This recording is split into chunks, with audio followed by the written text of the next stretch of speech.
I know because I like to write as well. The ability to write something down and describe it and then be able to show it is really nice. I enjoy it a lot, and I'm hoping I can, well, make someone else smile from it. I mean, I'm just this whole recording it for YouTube. It's about, you know, I mean, as I loosen up more, this is the first one. This is just a rehearsal more than anything. As I loosen up more, I'm hoping that, you know, we can have some humor involved, and I can show you how to do things if you would like. And right now, as I was talking about earlier, I usually don't put in the dark colors. I wait on that. But because I'm trying to instruct a little, and this is how I do the dark colors. I don't use black, because black Prismacolors have this nasty habit of smearing. That's why I don't put any black in my pictures until the end. But I'll use this dark gray, 90%. Close enough, right? I can't explain it.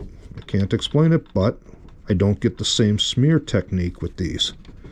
When I use the dark gray, I don't get the darkening effect that I get when I used to use black.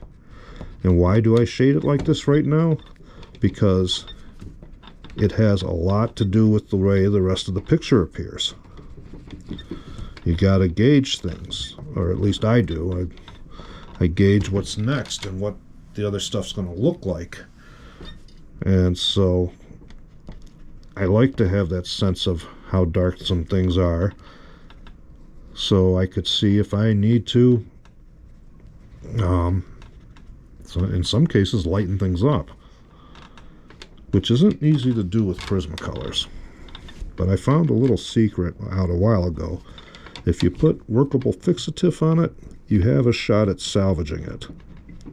Really good one, actually. Because, hey, we're all human and we all make mistakes. What's important is we learn from them.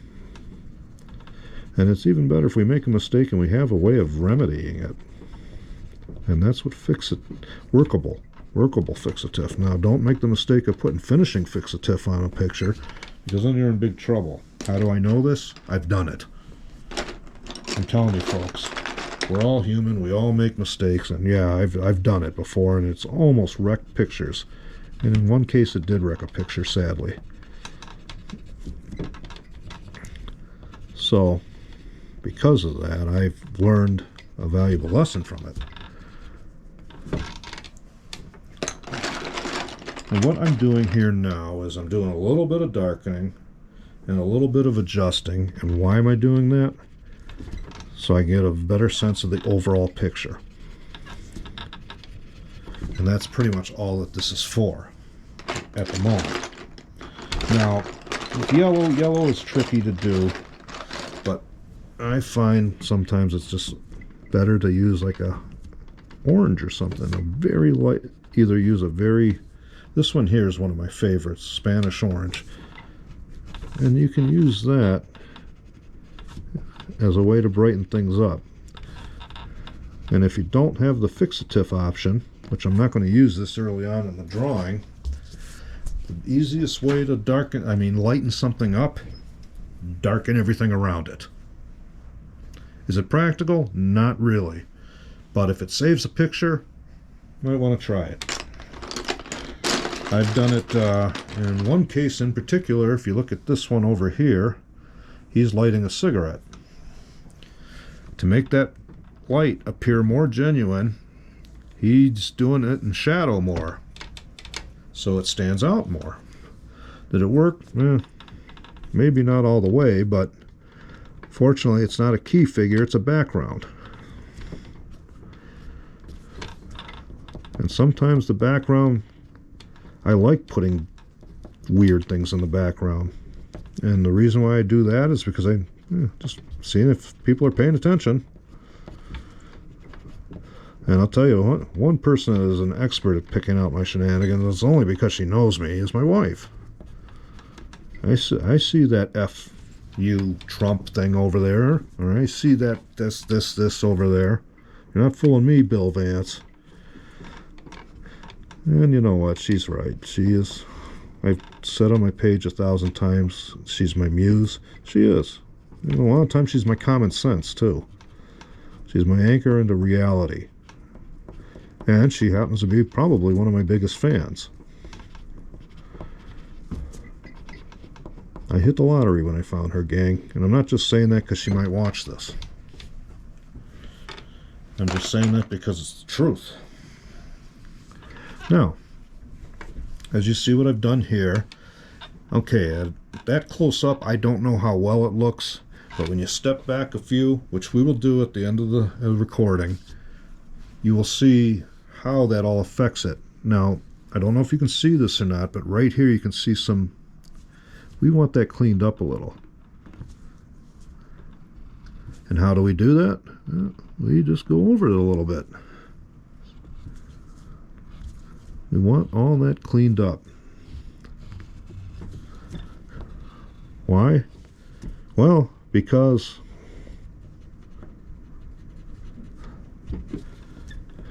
I'm a stickler for details. I'm a huge, well, some of my pictures actually give it away, but I am really big on drawing little minute details as small as I can. I wouldn't say I'm as like those guys that like to carve things out of pencil leads. Those guys, I think, need psychiatric help. But it's mind-blowing how they do that. I just love these little details.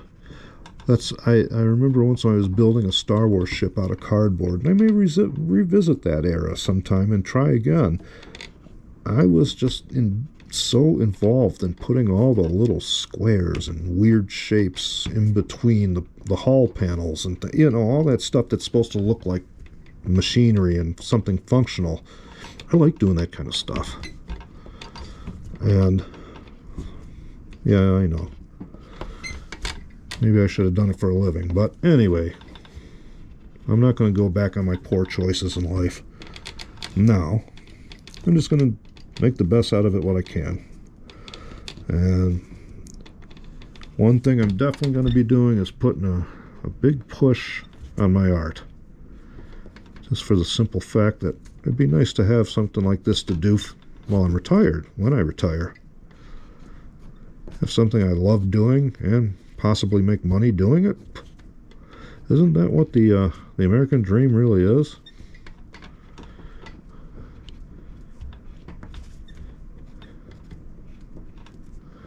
Yeah, I mean, just being able to do something that you love, and people pay you for it. They say, God, I love it too. But even if it don't happen, even if I don't make if I don't sell anything, I really mean this, and I'm not just saying this. I just hope someone appreciates it, gets a smile from it. Looks at the message I'm giving, if there is one. Sometimes I can't tell you there's a message. And just says, hey, that's a pretty neat idea with those cactuses. And they get that little smile and chuckle. That's all I ask for. Can't get much better than that. Making people happy. If I can't make them happy with my personality, which I don't, because I'm very standoffish and I'm very wary of people I don't know, maybe I can make them happy with my artwork. And that's exactly what I'm doing here. Now, I think I'm running out of time for today. So, and I figured, what the heck, I've still got my dark gray out. Let's finish up a little bit some of these flowers out on the faces of the paddle cactuses, prickly pear. Yeah, each one of those paddles has a face, and it's fun. It's fun to do things like that. And then you have my, my high stepping, top hat wearing gecko doing his thing. Now, as promised, we're going to move back away a little bit. And now you see how that all works? Pretty nifty, huh? Well, thanks for joining me. Thanks for watching this if you watched. And as usual, there she is. My helper and sidekick. And from Area 66. Take care.